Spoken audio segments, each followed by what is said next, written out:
तो स्थिति तनावपूर्ण बनी हुई है और इस तनावपूर्ण स्थिति को रोकने के लिए अब सरकार भी पूरी तरीके से एक्टिव हो गई है। हालांकि सरकार को लेकर, पुलिस की कार्यशैली को लेकर, प्रशासन को लेकर सवाल जरूर खड़े हुए हैं, लेकिन इस बीच अनिल विज का बयान सामने आया है। किसी ने इस साजिश को रचा है। नूंह में अचानक ये हिंसा नहीं भड़की है।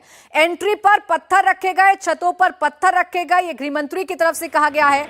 नूंह हिंसा पर हरियाणा के गृह मंत्री का यह बयान सामने आया है। किसी ने इंजीनियरिंग की, कोई मास्टरमाइंड है, ये गृह मंत्री कह रहे हैं। गृह मंत्री ये बता रहे हैं कि अचानक ही नूंह को भड़काया नहीं गया, नूंह में आतंक नहीं फैलाया गया, बल्कि एक सोची समझी साजिश थी जिसे अंजाम दिया गया, टारगेट किया गया ब्रिजमंडल यात्रा को।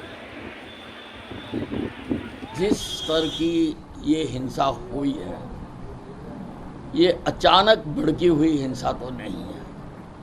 और जहाँ तक मैं जानता हूँ कि नूंह में दोनों कम्युनिटियाँ लंबे समय से आपस में प्यार के साथ रहती हैं, उनका आपस में द्वेष भी नहीं। ये तो किसी ने जहर घोला है, किसी ने इंजीनियरिंग की है, किसी ने मास्टरमाइंड किया है। जिस स्तर पे एंट्री पे भी पत्थर रखे हुए हैं, छतों पर भी पत्थर रखे हुए हैं, हथियार भी हैं, गोलियां भी हैं, एकदम तो वो सामने आते नहीं हैं। और ये यात्रा कोई ऐसा नहीं है पहली बार निकली है, हर साल यात्रा निकलती है। यात्रा के साथ हर साल जितनी फोर्स होती है उतनी हमने आज भी दे रखी थी।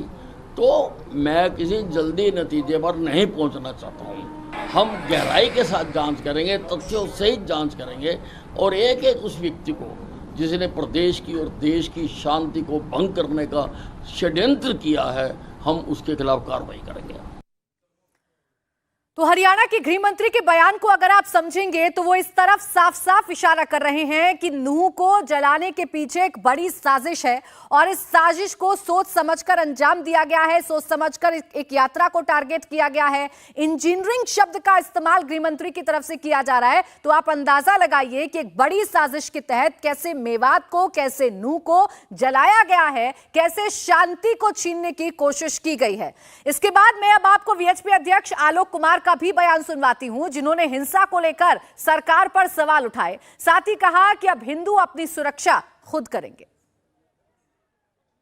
कि हम केवल सरकार का आश्रय नहीं लेंगे, आत्मरक्षा का अधिकार है और इसलिए हिंदू अपने आत्मरक्षा के अधिकार का भरपूर प्रयोग करके इस प्रकार के हमलों के सामना करेगा और उसके परिणाम जो होंगे उसकी जिम्मेवारी हम पर लेंगे। हम सामना भी करेंगे, भयभीत भी नहीं होंगे और मेवात को हिंदुओं के लिए एक सुरक्षित क्षेत्र बनाना सुनिश्चित करेंगे।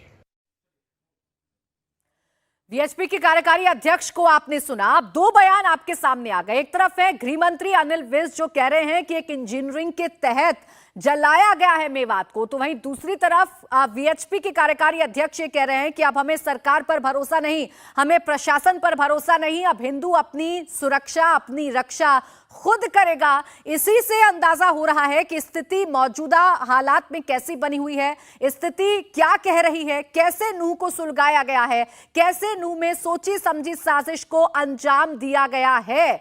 आखिर शोभा यात्रा को निशाना क्यों बनाया गया, यह सबसे बड़ा सवाल है। क्या शोभा यात्रा का रूट जारी होने का दंगाइयों ने फायदा उठाया और हिंसा की प्लानिंग की गई?